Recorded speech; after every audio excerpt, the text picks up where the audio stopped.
Adakah wanita lebih elok salat di rumah atau berjamaah di masjid, Pak Ustaz? Ya, Ustaz dah agak pertanyaan ini akan muncul. Jawabannya begini.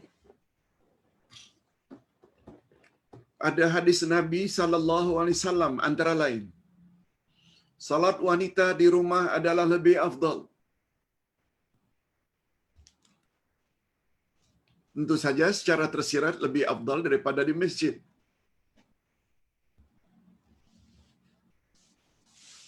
Ada hadis lain lagi yang menyebut, para suami, jangan kamu larang jika istri kamu ingin pergi ke masjid.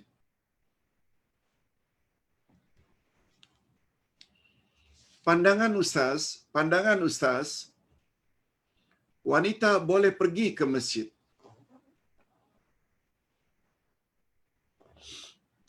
Tapi dengan syarat dapat izin suami. Dengan syarat tidak menimbulkan fitnah.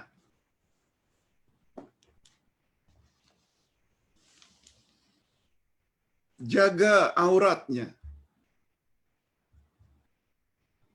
daripada pandangan lelaki yang bukan mahram dengan menutup aurat ketika pergi ke masjid dan balik dari masjid. Itu maknanya jaga adab-adab pergi ke masjid. Hukum asalnya tetap salat wanita di rumah adalah lebih afdal. Tapi tidak dilarang jika ingin pergi ke masjid, apalagi bersama suami. Sebab bagi pandangan Ustaz, hadis itu tidak mutlak. Tidak mutlak maknanya tidak semestinya membawa makna secara zahir. Ustaz buat contoh. Nabi bersabda,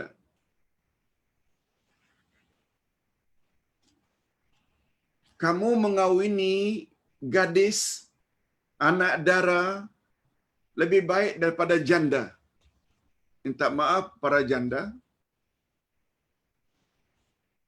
sebab Nabi pernah tegur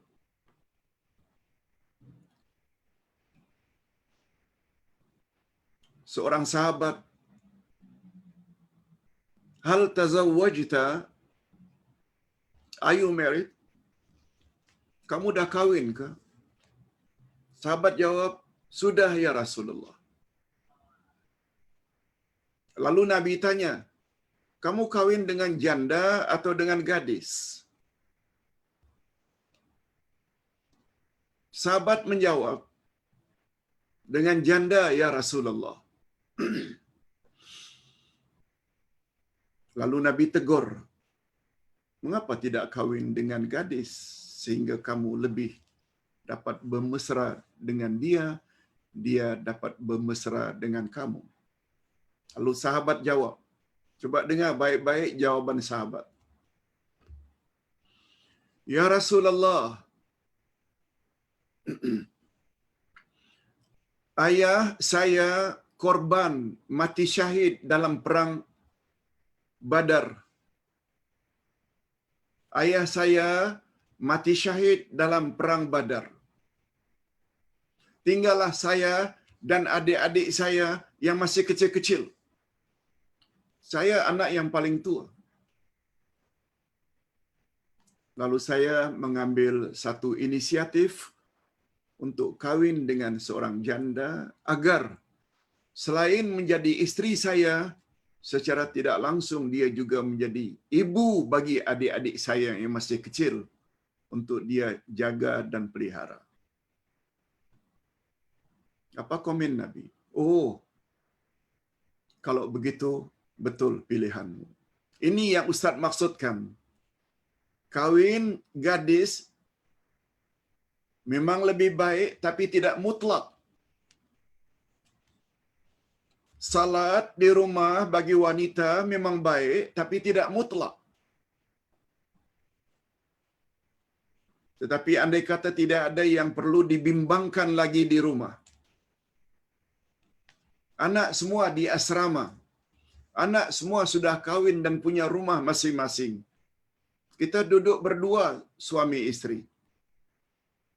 Rumah masjid surau pun tidak jauh. Lalu kita pun pergi bersama istri ke masjid. Yes, itu adalah lebih baik. Fitnah tak timbul, apalagi pergi dengan suami istri, tidak ada perkara yang dibimbangkan ketika pergi ke masjid di rumah kosong. Wallahu a'lam. Namun demikian, apalagi dalam keadaan PKPB ini, kita tidak digalakkan sangat ke masjid kecuali untuk beberapa orang. Kita patuh dengan arahan ulil amri. Jika kita, apakah lelaki atau perempuan, tidak dapat ke masjid atas sebab-sebab tertentu. Sebab agama kita telah menetapkan la darara wala dirar. Jangan membuat kerosakan terhadap dirimu dan jangan sampai membahayakan orang lain. Kita sudah lanjut usia, badan pun tidak begitu sehat. Jangan dedahkan dengan jangkitan virus. Itu maknanya, sehingga kita lebih memilih saat-saat begini untuk salat di rumah. Kita tahu fadilatnya.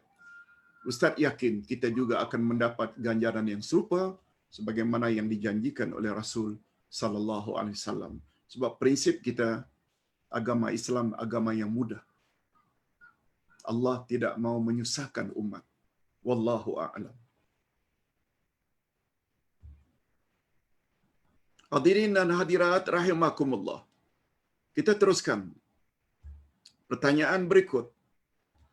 Ingin bertanya Pak Ustaz, apa maksud cinta sebagai ibadat hati? Saya kurang faham. Syukran jazilan Ustaz. Tak mengapa Puan.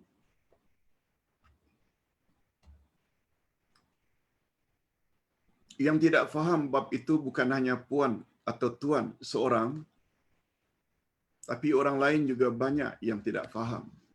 Bagaimana Ustaz jelaskan dalam ilmu akidah.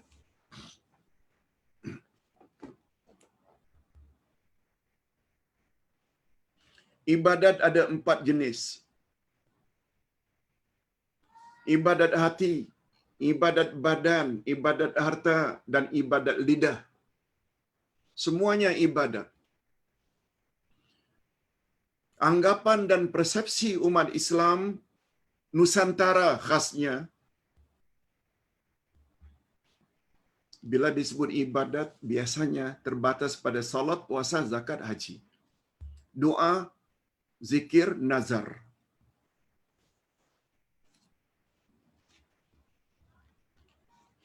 Kita tidak nafikan semua itu adalah ibadat. Yang menjadi salah bila membatasi ibadat hanya itu. Karena tak belajar akidah.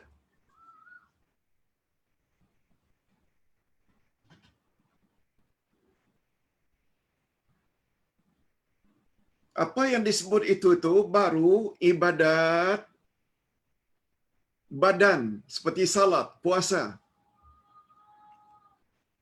Ibadat lidah seperti berzikir, membaca Quran, memohon perlindungan, berdoa, lidah. Nazar itu ibadat harta. Akan bersedekah sesuatu, akan menyembelih binatang, itu harta. Banyak dari kalangan umat Islam Nusantara terlepas pandang adanya ibadat hati. Padahal ibadat hati ini yang paling menentukan semua jenis ibadat. Apa dia ibadat hati? Contoh pertama, ikhlas. Ikhlas itu urusan hati. Sebabnya ibadat badan seperti salat dan puasa, bila tak ikhlas, hancur. Bernazar atau zakat, ibadat harta, tak ikhlas, hancur. Ibadat lidah, doa, baca Quran, tidak ikhlas, hancur. Lihat, mereka tidak memandang bahawa ikhlas itu ibadat. Ikhlas adalah jenis ibadat hati nomor satu. Selain itu, tawakal pada Allah, ibadat hati. Selain itu, al-mahabbah, cinta pada Allah, itu juga adalah ibadat hati.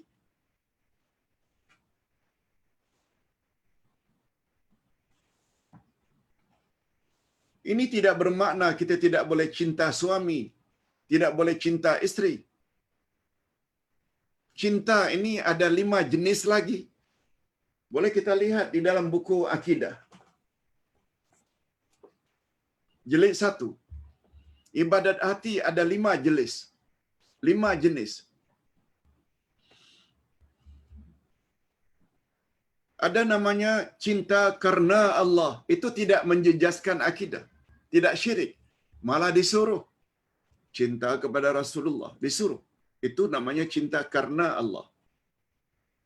Cinta kepada ibu bapa, cinta kepada anak-anak, cinta kepada isteri, cinta pada suami. Itu cinta karena Allah. Ada lagi namanya cinta fitrah, juga tidak merosakkan akidah. Fitrah, naluri, betul tak kita semua cinta dan sayang pada harta kita, kereta kita, rumah kita, anak kita? Kita marah jika diganggu. Kita marah jika kereta kita disimbah dengan asid. Tidak rosak. Sebab itu cinta fitrah. Yang merosakkan ini bila cinta bersama Allah. Cinta wali-wali tertentu. Cinta abuya. Cinta wali-wali tertentu. Sampai mendakwa bila berdoa pada Allah tanpa menyebut wali-wali tertentu, doa awak tak akan kabul. Ini termasuk cinta bersama Allah. Cinta macam ini namanya syirkul mahabbah, syirik cinta. Dia termasuk salah satu daripada 8 jenis syirik besar. Ini yang kita sebut baru-baru ini, kalau tak salah semalam, perkara-perkara yang boleh merosakkan akidah. Siri terakhir dari hakikat 2 kalimah syahadat. Jadi kepada yang bertanya, Ustaz anjurkan baca balik buku ini. Niscaya kita akan dapat kefahaman. Cinta ada berapa macam, dan cinta termasuk salah satu daripada ibadat. Dan ibadat pula mestilah kepada siapa? Kepada Allah. Itu sebabnya kita cinta pada Allah dan cinta pada Rasul tak boleh mengatasi cinta kita terhadap yang lain-lain.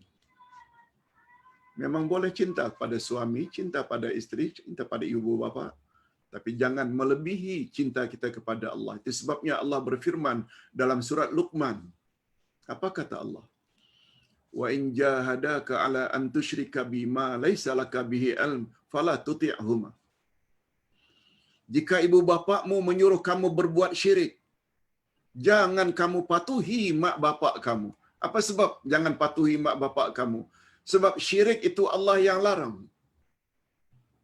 Sehingga ibu bapa yang menyuruh kita berbuat syirik, jangan kamu patuhi. Ini menunjukkan cinta kita kepada Allah mesti lebih mengatasi segala-galanya. Baik, pertanyaan berikutnya. Ustaz, apa maksud orang saleh? Banyak orang faham asalkan pandai berbahasa Arab, mereka katakan orang saleh. Bukan.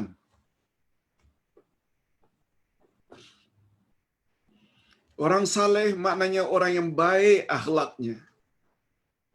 Bila disebut akhlaknya, jangan batasi akhlak dengan sesama manusia.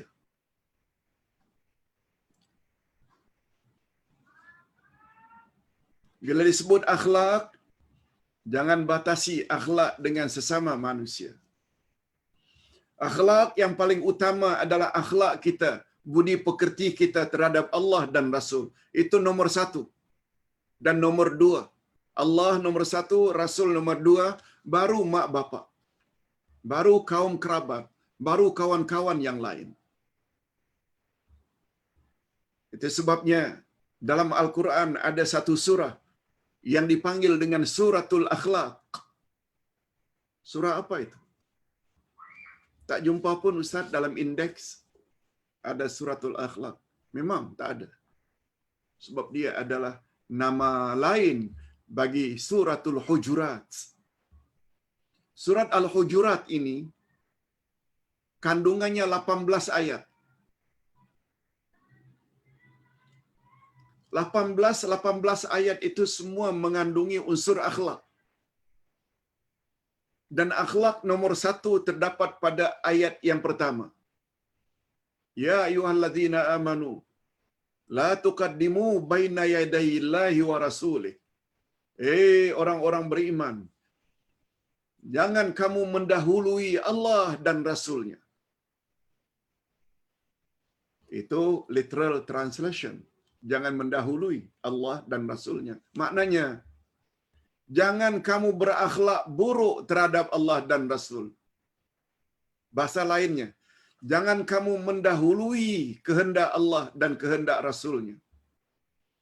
Dengan makna lain, jangan kamu menentang ketetapan Allah dan ketetapan Rasulnya. Dari 18 ayat, nomor 1 membawa makna akhlak terhadap Allah dan Rasul. Allah yang cipta kita, Allah yang mengadakan segala-galanya, Rasulullah yang membimbing kita supaya bahagia dunia akhirat. Lalu tidak berakhlak kepada dua pihak itu. Itu sebabnya hatta mak bapak suruh kamu buat syirik, mak bapak suruh kamu buat bid'ah, jangan patuhi. Sebab Allah dan Rasul itu yang paling tinggi. Tak semestinya orang saleh itu tahu bahasa Arab. Tapi kalau orang saleh itu selain akhlaknya baik, tidak suka mencaci orang, dalam memberi pandangan dia raikan juga pandangan orang-orang lain. Bila dia tahu bahasa Arab itu lagi bagus sebab rujukan utama kita Quran dan sunnah Nabi dalam bahasa Arab. Itu lagi bagus. Orang saleh maknanya orang yang berakhlak mulia. Pertama sekali terhadap Allah, suruhan Rasul dia buat, larangan Allah, larangan Rasul dia jauhi. Dia baik dengan semua orang. Hablum minan nas.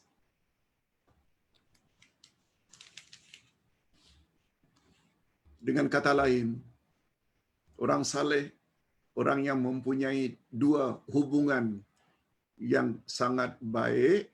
Pertama, hablum minallah, iaitu ibadatnya baik. Yang kedua, hablum minan nas. Dengan manusia juga dia baik. Tak semestinya dia tahu bahasa Arab. Wallahu a'lam. Pertanyaan berikutnya. Assalamualaikum Pak Ustaz. Berbalik kepada taubat nasuha tadi, Ustaz kata ada 4 syarat. InsyaAllah 3 syarat boleh dilakukan. Syarat yang keempat, mengembalikan hak orang lain yang telah kita ambil. Bagaimana keadaannya jika uang rasuah atau uang rakyat yang telah diambil, yang jumlahnya beratus juta sehingga berbilion ringgit tak dapat kita pulangkan? Adakah tobat nasuha kita diterima oleh Allah? Mengikut Syekh Muhammad Saleh Al-Utsaimin dalam kitabnya Syarah Riyadhus Salihin bab 1, jika hak orang lain yang tak dapat dipulangkan, maka tobat nasuha tidak diterima oleh Allah. Betul?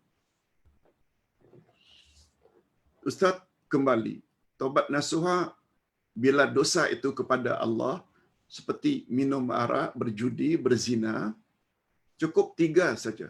Tinggalkan zina, kedua menyesal, yang ketiga azam untuk tidak ulang lagi. Selesai. Tapi bila ada kaitan dengan manusia, dia tambah 1 lagi. Mesti kembalikan. Mesti kembalikan. Harta orang lain yang telah kita ambil.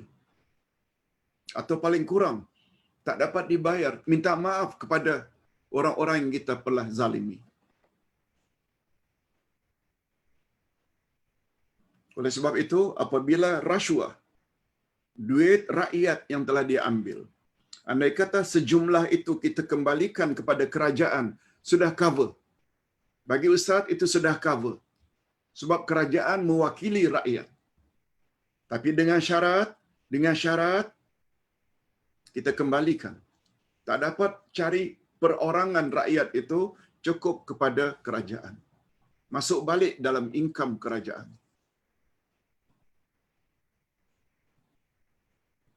Dan kerajaan tidak boleh atas nama rakyat lalu memaafkannya. Tak boleh. Sebab itu hak rakyat.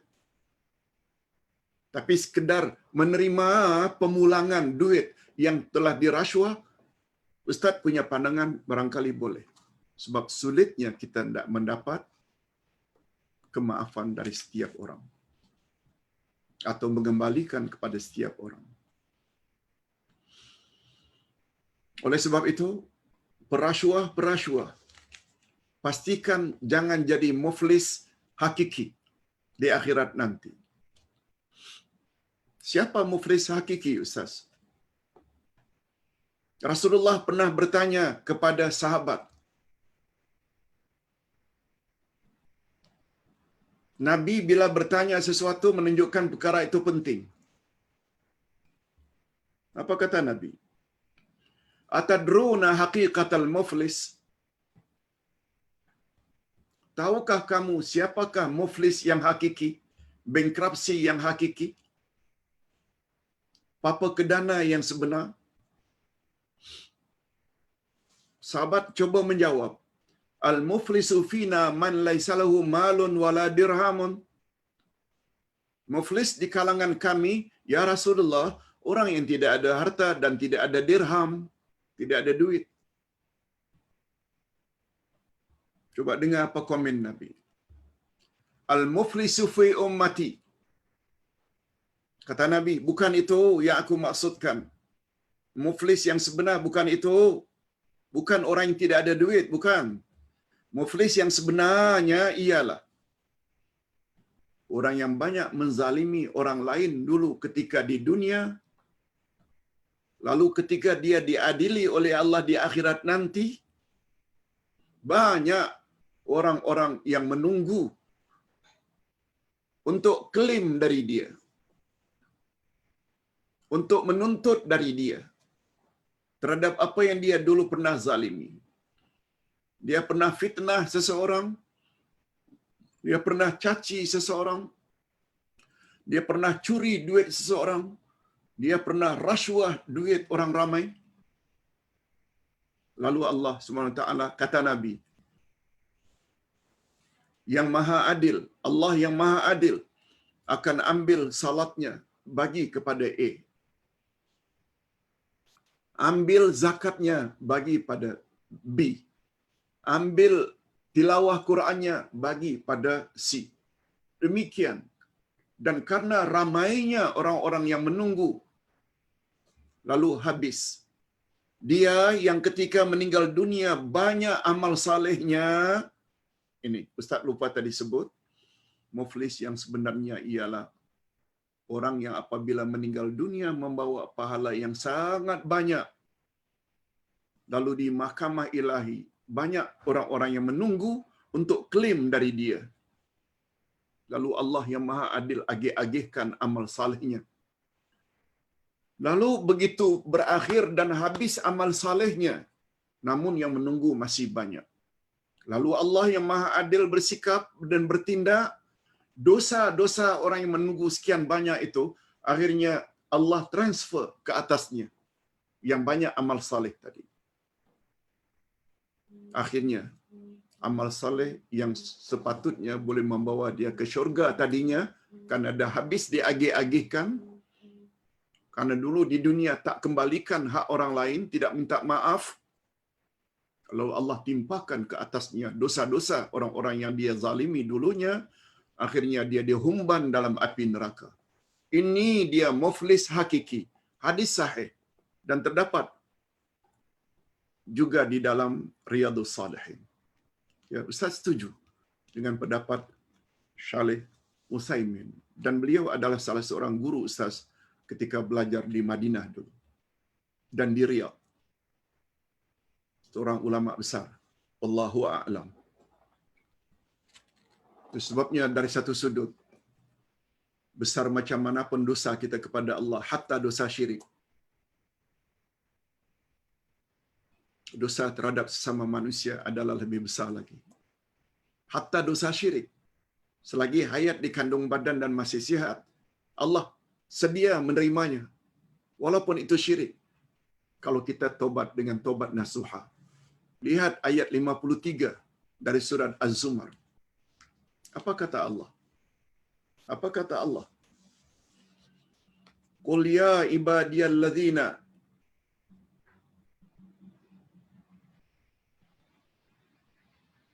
asrafu ala anfusihim la taqnatu min rahmatillah innallaha yaghfirudz dzunuba jami'a. Katakan, hai Muhammad, hai hamba-hambaku, hamba-hamba Allah maksudnya, yang banyak melakukan maksiat dan dosa, jangan kamu putus asa akan rahmat Allah. Lalu Allah sebut sebabnya. Innallaha yaghfirudz dzunuba jami'a. Karena Allah bersedia memaafkan semua dosa-dosa. Ketika menafsirkan makna semua itu termasuk syirik. Adapun dosa syirik yang Allah tidak akan ampunkan berdasarkan ayat 48 surat An-Nisa, apabila orang tersebut meninggal dunia dalam keadaan syirik. Nah, sekarang orang ini buat syirik, tapi dia sempat tobat sebelum dia mati. Allah akan terima. Itu sebabnya kata Nabi dalam hadis sahih riwayat Imam Muslim, Az-zulmu salasa. Zalim ada 3. Zalim yang Allah tidak akan ampun sama sekali dosa syirik, bila mati dalam syirik.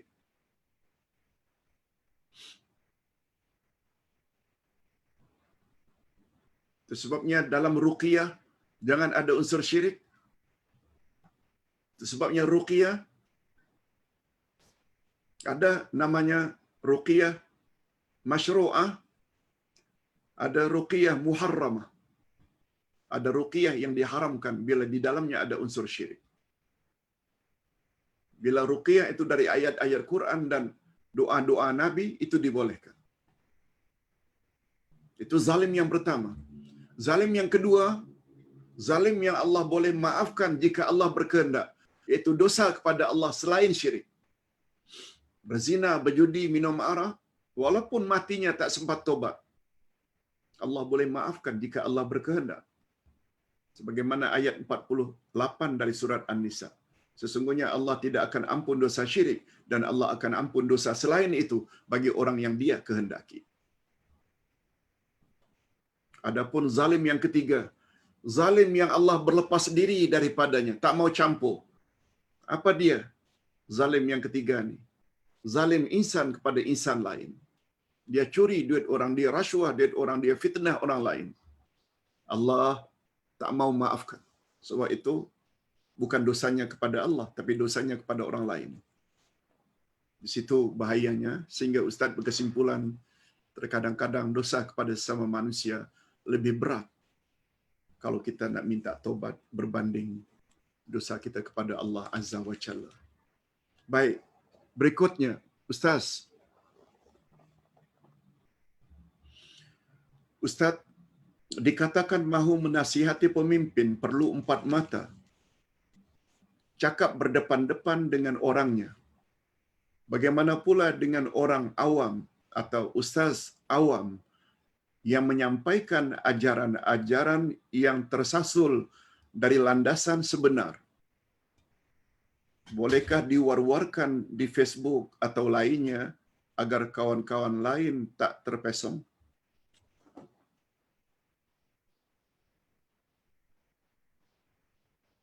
Hadirin dan hadirat rahimakumullah. Ustaz tidak begitu faham pertanyaan ini, tapi yang jelas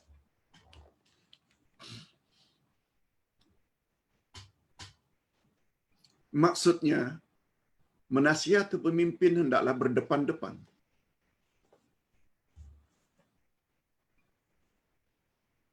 Ustaz ingin bawa satu hadis sahih riwayat Imam Muslim. Kalau kita ingin mendapat reda Allah, betul tak semua kita mengharap keredaan Allah? Nabi Muhammad sallallahu alaihi wasallam menyebut, "Innallaha yarda lakum salasa." Allah reda kepadamu 3 perkara. Senang saja mengingatnya, 3 saja. Ingin dapat reda Allah?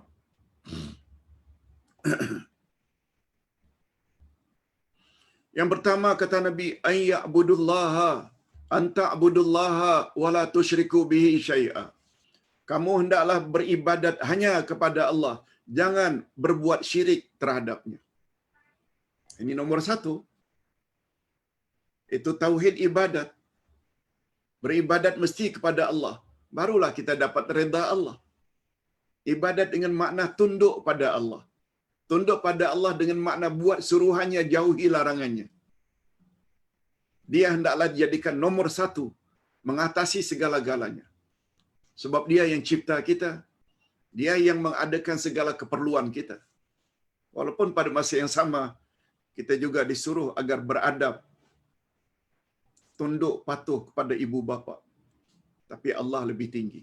Itu nomor 1. Jangan buat kehendak mak bapak yang Allah tidak reda. Itu sebabnya apabila mak bapakmu suruh berbuat syirik, jangan patuhi mak bapak. Sebab syirik itu Allah yang larang. 1. Hendaklah kamu beribadat hanya kepada Allah. Jangan buat syirik. Itu 1. Yang kedua, wa anta atasimu bihablillahi jami'a wa la tafarraqu. Hendaklah kamu bersatu padu. Hendaklah kamu bersatu dengan tali Allah. Jangan berpecah belah. Tali Allah di sini maksudnya agama Allah. Hendaklah kamu bersatu dengan agama Allah. Jangan berpecah belah. Itu sebabnya kita sebagai rakyat mesti berusaha menolong dan menyokong orang-orang yang boleh mewujudkan Islam sebagai agama resmi, tidak diganggu dan diperlekeh. Cari pemimpin yang macam itu. Bukan pemimpin yang memberi peluang untuk orang-orang kafir memperlekeh kita. Memperlekeh undang-undang kita. Jangan beri laluan kepada orang kafir. Walaupun kita perlu berbuat adil terhadap orang kafir. Tapi jangan beri peluang orang kafir yang sudah terbukti suka memperlekeh agama Islam. Jaga perpaduan sesama Muslim. Berembuklah, berbincanglah, bermusyawaratlah untuk mengokohkan Islam sebagai agama resmi negara. Mana-mana pemimpin yang menghala ke arah itu, sokong.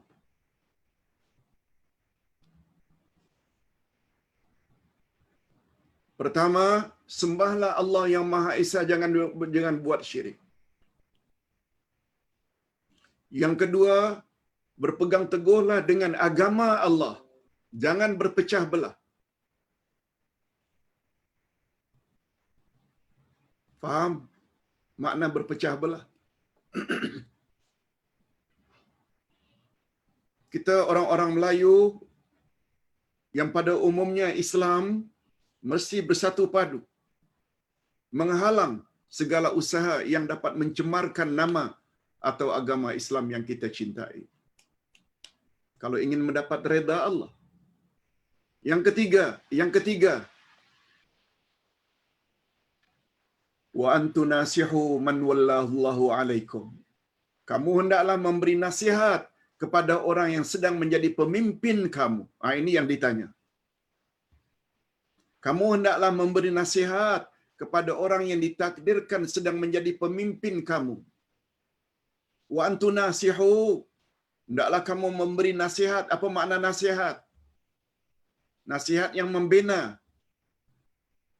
Kata ulama hadis, Rasul tidak sebut wa antulainu man wallahullahu alaikum. Hendaklah kamu laknat, hendaklah kamu kutuk pemimpin kamu. No, no, no. Untuk mendapat redha Allah, kamu mesti memberi nasihat yang membina, nasihat yang membangun. Sama ada directly atau indirectly. Berdepan empat mata lagi bagus. Tulis surat, nasihati baik-baik. Tentang dia ikut tak ikut, itu urusan dia dengan Allah Azza wa Jalla. Ustaz coba tak jawab dari sudut itu. Sebab bahagian akhir itu Ustaz tidak begitu memahami makna pertanyaan. Wallahu a'lam. Yang keenam, Pak Ustaz, macam mana ndak tahu sesuatu amalan yang telah dilakukan oleh orang-orang dahulu? Macam amalan ndak bangun tidur tadi. Ciri-cirinya. Hadirin dan hadirat.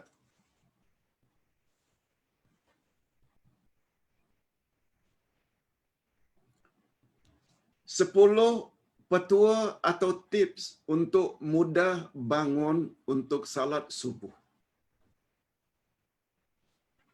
Ustaz himpun dari beberapa kitab.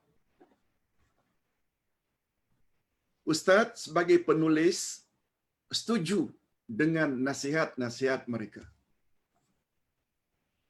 Ingat ya, perkataan nasihat itu dia ada 3 makna. Orang Arab selalu menyebut nasahtul asla. Nasahtul, aku nasihatkan madu. Asla itu honey. Nasahtul asla. Maknanya aku saring. Aku tapis madu itu. Maka nasihat di antara maknanya, bila kita hendak memberi nasihat, kita kena tapis bahasa kita. Jangan bahasa kasar. Nasahtus sauba. Aku tampal atau aku jahit pakaianku. Yang tadinya tak berguna menjadi berguna. Itu sebabnya nasihat mesti sesuatu yang membawa faedah, yang berguna. Bukan nasihat namanya kalau tidak membawa faedah. Yang ketiga, nasihat dengan makna ikhlas. Itu sebabnya ada istilah tobat nasuha. Juga dari kata nasihat. Apa makna tobat nasuha? Tobat yang ikhlas.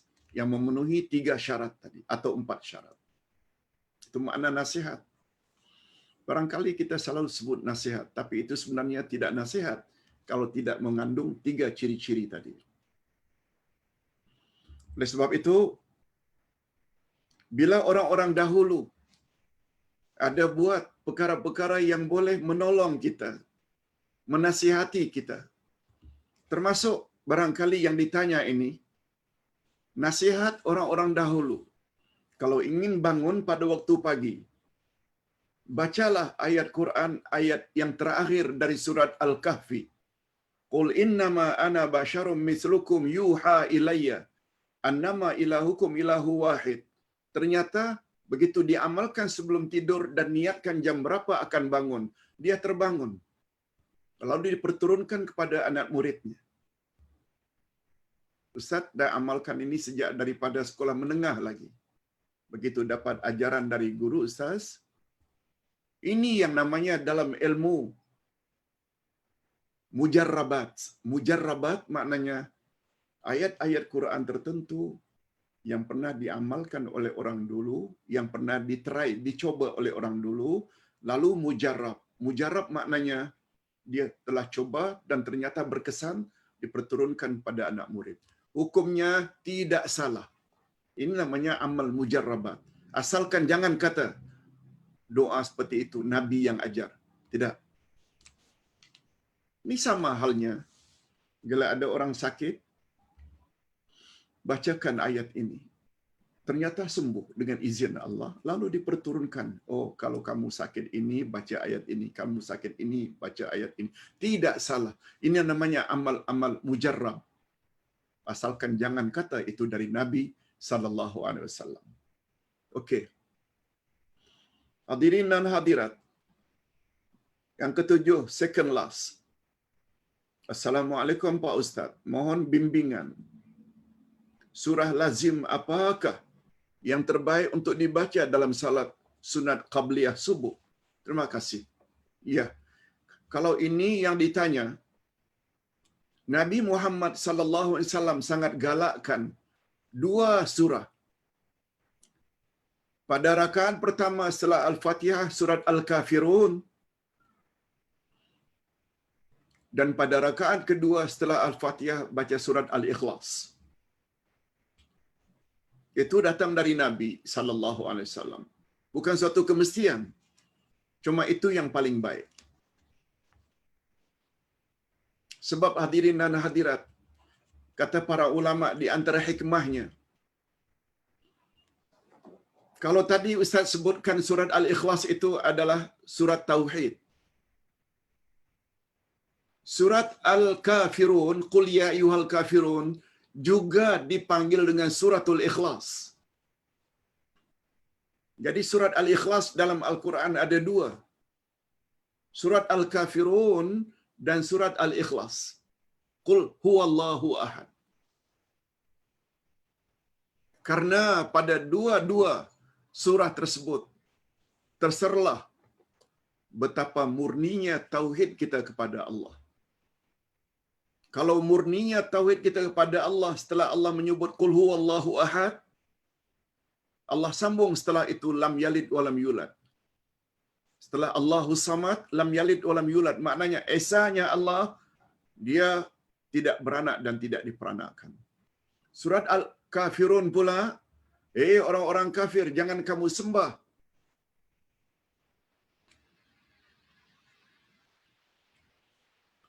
Qul ya ayyuhal kafirun la ta'budu ma ta'budun. La na'budu ma ta'budun. Wala antum a'biduna ma a'bud. Qul ya ayyuhal kafirun la a'budu ma ta'budun. Orang-orang kafir, aku tak akan sembah apa yang kamu sembah, dan kamu juga tidak menyembah apa yang kami sembah. Dan terakhir sekali, lakum dinukum waliyadin. Kalau tidak mau ikut kami, bagimu agamamu, bagiku agamaku. Ini menunjukkan ketegasan dalam mentauhidkan Allah. Tidak ada kompromi dalam akidah. Itu sebabnya dalam Islam, Ustaz cenderung jangan beri ucap selamat hatta terhadap dewa wali. Kalau kita beri ucap selamat, bermakna kita cenderung dengan keyakinan tersebut. Jangan beri Merry Christmas, Happy Christmas, sebab itu bermakna kita cenderung paling kurang syubhat hukumnya. Lakum dinukum waliyadin. Hadirin dan hadirat rahimakumullah. Atas sebab itu, hadirin dan hadirat, atas sebab itu kita disuruh oleh Nabi sallallahu alaihi wasallam, disuruh oleh Nabi, apabila kamu amalkan surat Al-Kafirun sebelum tidur, kamu akan terhindar daripada dosa syirik. Sampai begitu kata Nabi tentang fadilat surat Al-Kafirun.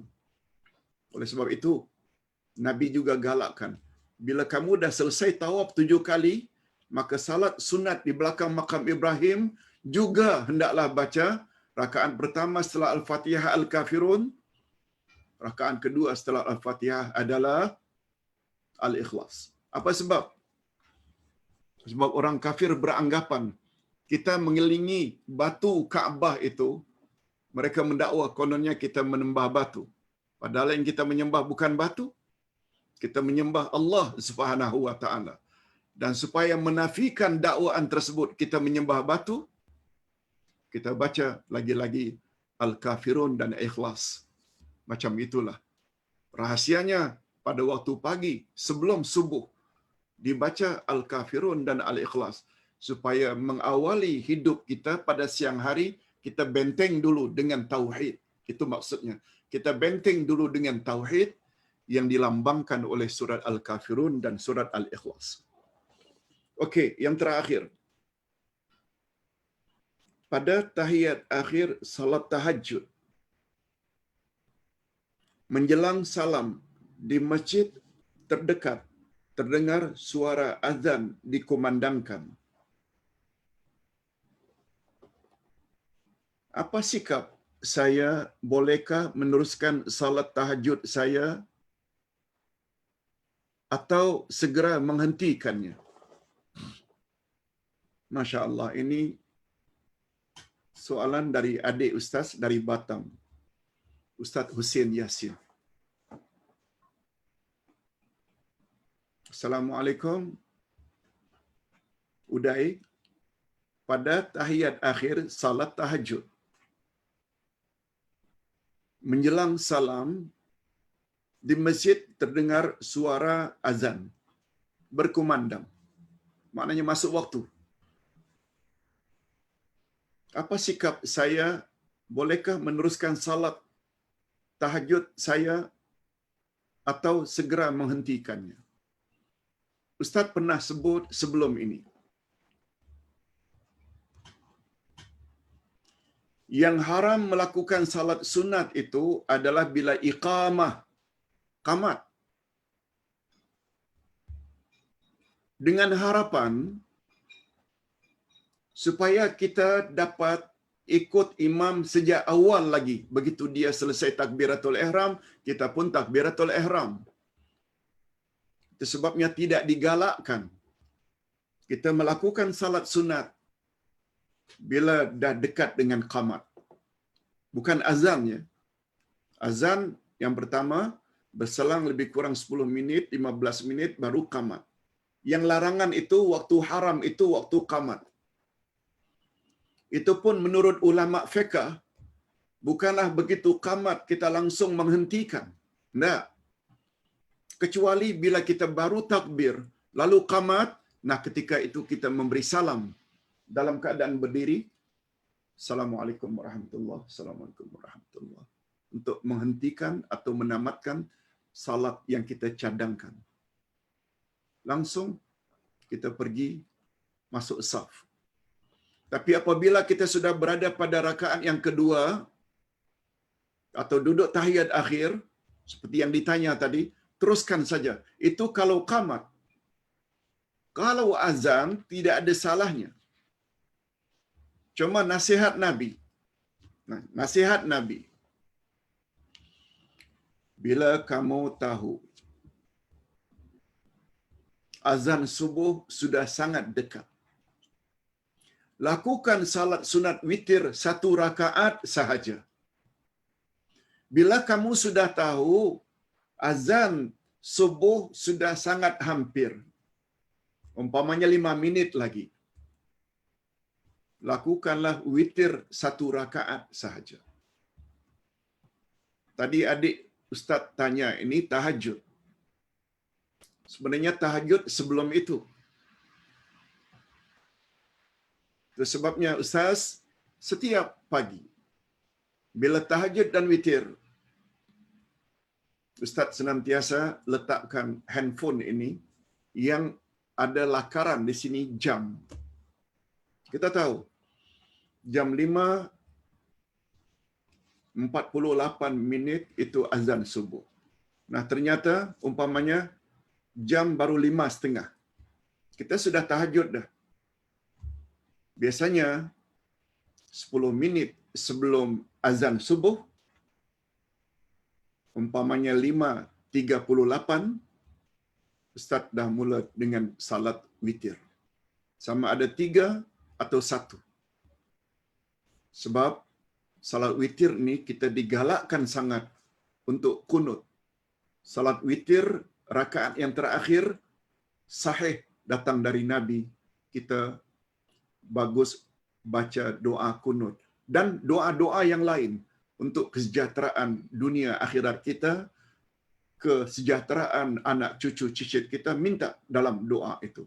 Kadang-kadang Ustaz memerlukan 15 minit untuk berdoa menjelang azan subuh. Kalau kamu rasa dekat sangat dengan azan subuh, lakukan salat witir 1 rakaat sahaja.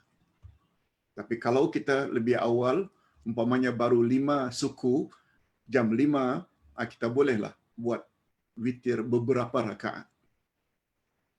Jadi ringkasnya, bagi yang bertanya tadi, Pak Hussein dari Batam, andai kata kita sudah mengakhiri tahiyat akhir, hatta pada rakaat terakhir,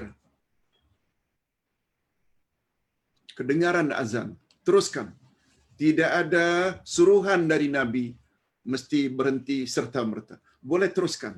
Sebab larangan Nabi itu adalah ketika qamat, bukan azan. Sekian dulu, Ustaz kira lagi-lagi masa kita sudah lewat, tak sempat Ustaz jawab soalan-soalan yang ada di dalam WhatsApp. InsyaAllah lain kali Ustaz akan jawab lebih awal apa yang terdapat di dalam WhatsApp yang tertangguh 2 hari yang lalu. Hari ini lagi-lagi tertangguh. Mohon maaf. Wabillahi taufiq wal hidayah. Wassalamualaikum warahmatullahi wabarakatuh.